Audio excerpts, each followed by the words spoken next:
Terve vaan kaikille. Me ollaan lähdössä roadtrippille. Anyway. Me ollaan lähdössä roadtrippaamaan mun tyttöystävän kanssa, Sivin kanssa Saksaan autolla Tampereelta lähdetään. Ja mä halusin tehdä tämän videon meidän reissusta, koska no, se on hyvä muisto meille, mutta sitten myös kaverit voi vähän seuraa, missä me kuljettiin. Me lähdetään Tampereelta huomenna aamulla 4:30 ja mä halusin tehdä tämän videon ennen kuin me lähdetään sen takia, koska mä haluaisin vähän kertoa, että miten mä oon suunnitellut tämän reissun tai miten mä suunnittelen tämän reissun. Ja koska mä oon aikaisemminkin käynyt ajamassa Euroopassa kerran yksin Espanjasta Suomeen ja kerran Saksasta Suomesta Saksaan, paitsi että auto olisi Tanskassa, joten se jäi sitten vähän niinku siihen.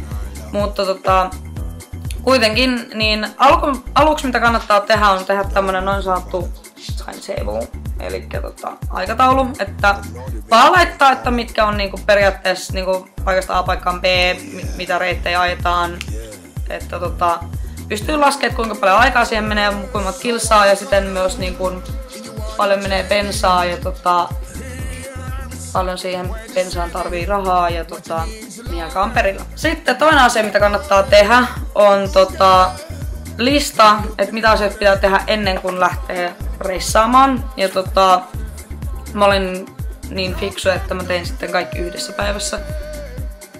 Mikä ei ole suositeltavaa, koska se lisää aivan helvetisti stressitasoa. Että jos te menette jonkun muiden ihmisten luokse tai hotelliin, niin varmistaa, että teidän varaus on kunnossa tai että se ihminen tietää, mihin aikaan te olette perillä. Ja että kaikki on kunnossa. Ja tietää, mitä laittaa sinne autoon, mitä jättää pois. Ihan turhaa kantaa jotain asioita, mitä siellä autossa lojuu muutenkin mukana, kun sillä voi säästää niin kun matkatavaroille tilaa. Ja muutenkin se ei ole kivaa olla autossa, joka on ihan täyteen pakattu. Ja hyvä asia, mikä myös kannattaa tehdä, on lista, että mitä pakkaa mukaan. Mikä hirveän pieni, mutta anyway. Ihan vaan siitä syystä, että sit jos ei tuu unohtuu mitään. Nämä on aika basic juttuja, mutta siis mä vaan nyt kerron, miten mä oon sen tehnyt. Eli mä käyn nyt läpi tätä meidän aikataulua, että tiedätte suurin piirtein missä vaiheessa saattaa näkyä jonkunlaista video. Mä tein tämmösen ihan perusvihkon awesome tämmöisellä kuvalla, vielä hyvin roadtrip teemalla. Niin, tein tämmösen vihon, minkä mun tyttöystävä on erittäin söpösti koristellut.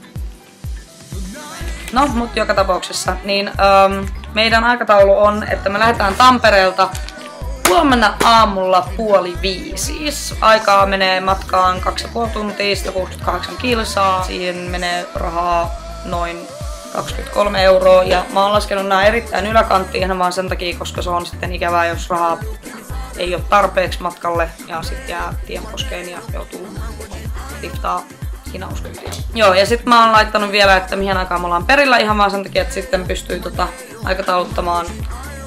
Että esimerkiksi kun me mennään Turusta laivalla yli Tukholmaan, että ollaan sitten ajoissa paikan päällä. Nämä liput on laivalla yli 2 henkilöä, auto ja hytti oli melko halpaa, että 38 € viikkari, mutta joka tapauksessa mun mielestä ihan niin kuin halpa hinta. Perillä ollaan 6:55 illalla paikallista aikaa, sit lähteekin reissu Tukholmasta Göteborgiin. Meillä menee 5,5 tuntia ajaa. Siinä on semmonen 470 kilometriä, mitä me ajetaan. Ja perillä ollaan 1:00 seuraavana aamuna. Ja sit me ollaankin mun kaverin Anselikan luona Göteborgissa muutama yö. Ja kannattaa aina listaa, että mitä menee mihinkin rahaa. Sen takia mä näitä sanelen täältä ihan vaan sen takia, että tietää sitten suurin piirtein kaikki kulut, mitkä menee niin kuin tohon matkaamiseen. Kannattaa sitten myös laskea, että missä vaiheessa kannattaa tankata, ettei sitten tuu silleen, damn, tankki on tyhjä ja nyt ei ole yhtään tankkausasemaa lähettyvillä, joten mä laitoin sitten ihan vaan tälleen, että tankkaus Malmössä. Ja sitten ihan vaan on sitten itselleni halunnut laskea tälle, että kuinka paljon menee yhteensä ajamiseen. Eli me ajetaan 34 tuntia yhteensä.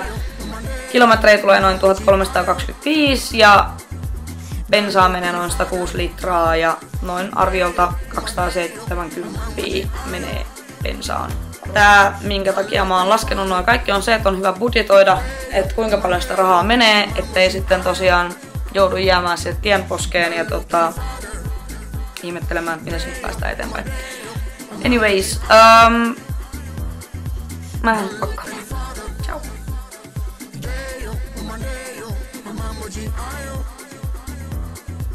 Don't look any farther.